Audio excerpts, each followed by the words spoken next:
नमस्कार दोस्तों, जैसा भी कि मैंने कल डिस्कस किया था कि मार्केट में एक ज़ोरदार गिरावट हो सकती है, कोहराम मच सकता है, तबाही का मंजर देखने को मिल सकता है, और वही हुआ। और इसका रीज़न था टेक्निकल रीज़न था 19,500 का लेवल टूटना, और 19,500 का लेवल जैसे ही टूटा एक कोहराम मचा और ज़ोरदार गिरावट देखने को मिली बाज़ार के बंद होने के लास्ट 1 आवर में। तो आगे क्या ये जो मंदी है बरकरार रहेगी, और मार्केट गिरने के क्या रीज़न थे, क्या रीज़न होता है मार्केट गिरने के, ये सब बिंदुओं पे अपन चर्चा करेंगे। इससे पहले अगर आप वीडियो देख रहे हैं, लाइक शेयर सब्सक्राइब कमेंट करके ज़रूर अपना पक्ष रखें। तो क्या रीज़न था मार्केट गिरने के और क्या होता है मार्केट गिरने के रीजन्स, आइए समझने की कोशिश करते हैं। तो मार्केट गिरने के सबसे पहला रीज़न, जो 10 रीज़न होते हैं वो मैं आपसे डिस्कस करने वाला हूं। तो पहला रीज़न होता है मार्केट गिरने के बाज़ार में महंगाई बढ़ने के कारण।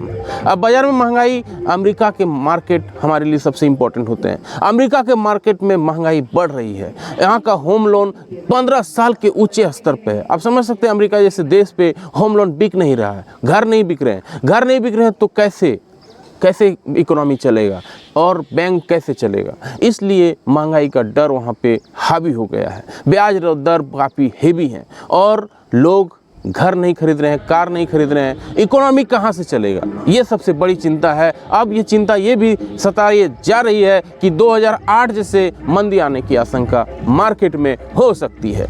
तो शेयर बाजार में गिरावट का सबसे बड़ा कारण है इन्फ्लेशन, यानी महंगाई का बढ़ना। देश में महंगाई और शेयर बाजार के साथ साथ चलते हैं, अतः शेयर प्राइस की ग्रोथ और महंगाई एक दूसरे के विपरीत है। आप देखेंगे कि जब रिजर्व बैंक ऑफ इंडिया दर बढ़ाने का अनाउंसमेंट करता है तो शेयर बाजार गिरने लगता है, और इसी तरह से अमेरिका में भी होता है। फेडरल रिजर्व जब शेयर बाजार का अपना जो ब्याज दर है बढ़ाते हैं तो वहाँ पे जो बाजार है गिरता है, और अमेरिका का बाजार पूरे वर्ल्ड के मार्केट से गिरा है। अगर अमेरिका का बाजार गिरेगा तो सारा बाजार गिरने लगता है।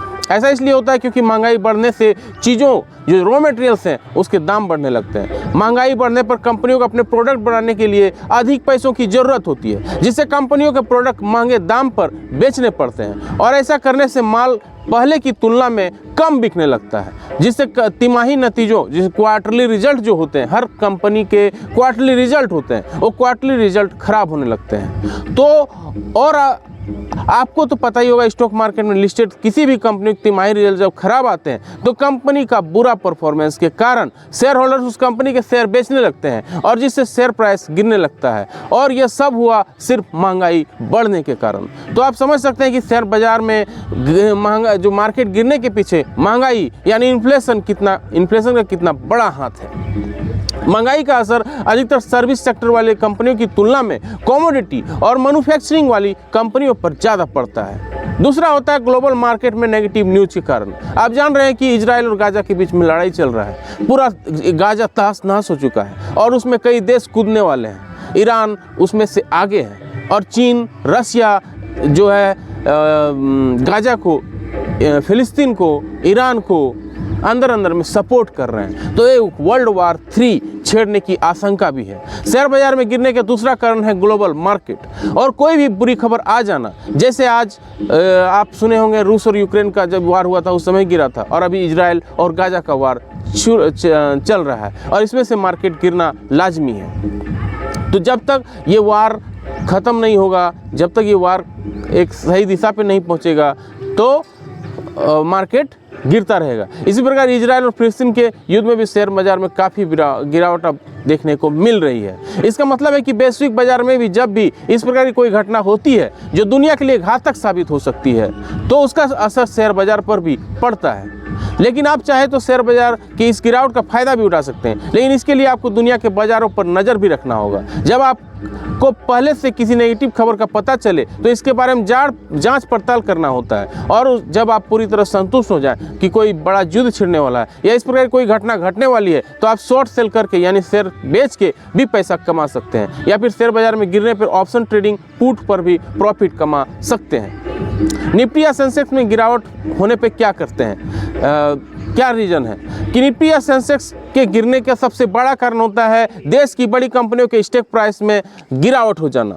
चाहे भारतीय शेयर बाजार हो या दुनिया का कोई भी शेयर बाजार हो, अगर आप वहाँ के इंडेक्स में गिरावट होती है तो आपको वहाँ के शेयर में गिरावट देखने को जरूर मिलेगी। निफ्टी 50 में भारत की 50 सबसे बड़ी कंपनियाँ आती हैं। इसका मतलब है कि अगर निफ्टी इंडेक्स गिरता है तो शेयर बाजार भी गिरेगा।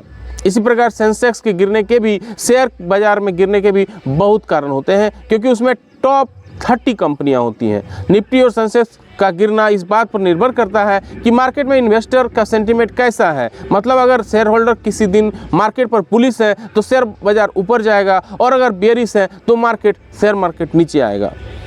वैश्विक बाजार में मंदी आने का कारण, चौथा कारण होता है, क्या है? दुनिया के बाजारों में जब मंदी आती है तो शेयर बाजार गिरने लगता है। ऐसा इसलिए होता है क्योंकि पूरी दुनिया शेयर बाजार के एक दूसरे से कनेक्टेड है।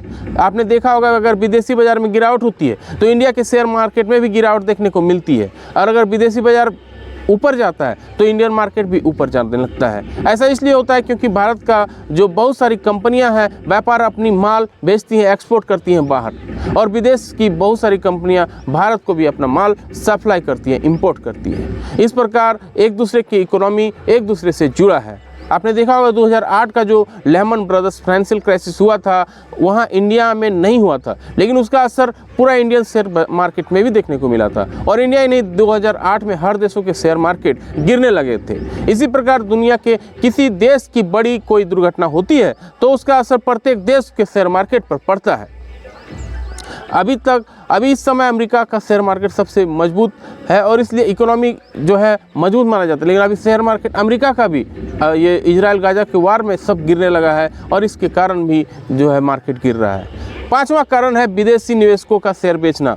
मार्केट में दो प्रकार के निवेशक होते हैं, एक DI, एक FI, यानी डोमेस्टिक इंस्टीट्यूशनल इन्वेस्टर और फॉरेन इंस्टीट्यूशनल इन्वेस्टर, FI और DI।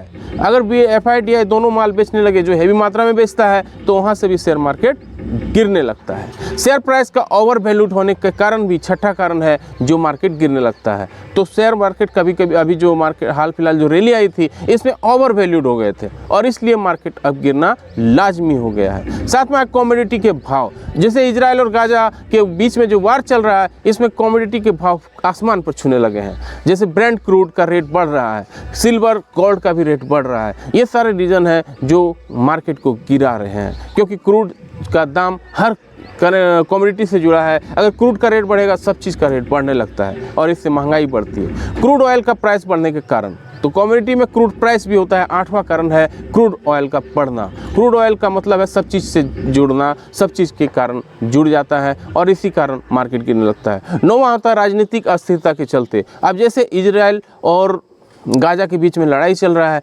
राजनीतिक स्थिरता वहाँ अब बरकरार हो गई है और पूरा जो ग्लोबल मार्केट है अब वर्ल्ड वार 3 में कन्वर्ट होने का ऐसी आशंका जताई जा रही है। तो इसलिए राजनीतिक अस्थिरता है चारों तरफ और यही कारण है कि मार्केट गिरने लगता है। शेयर होल्डर्स का पैनिक सेलिंग करने से भी मार्केट गिरता है, ये 10वां कारण है। तो मार्केट जब कहीं वार होता है, जब कहीं कुछ इस तरह का घटना होता है जहाँ मंदी की आशंका होती है, क्रूड ऑयल बढ़ने का कारण होता है, FI DI का सेलिंग होती है, सारे जो रिटेलर्स हैं वो पैनिक में आ जाते हैं, जो छोटे छोटे इन्वेस्टर हैं, और वो माल बेचने लगते हैं, अपना शेयर मार्केट में शेयर बेचने लगते हैं और ये पैनिक सेलिंग कहा जाता है। और इस पैनिक सेलिंग के कारण मार्केट में जोरदार गिरावट होती है। तो ये 10 कारण है जो मार्केट गिरता है। आपको कैसा लगा ये जानकारी? लाइक शेयर सब्सक्राइब कमेंट करके जरूर अपना राय रखें। मिलते हैं आपसे अगले वीडियो में, तब तक के लिए जय हिंद, वंदे मातरम।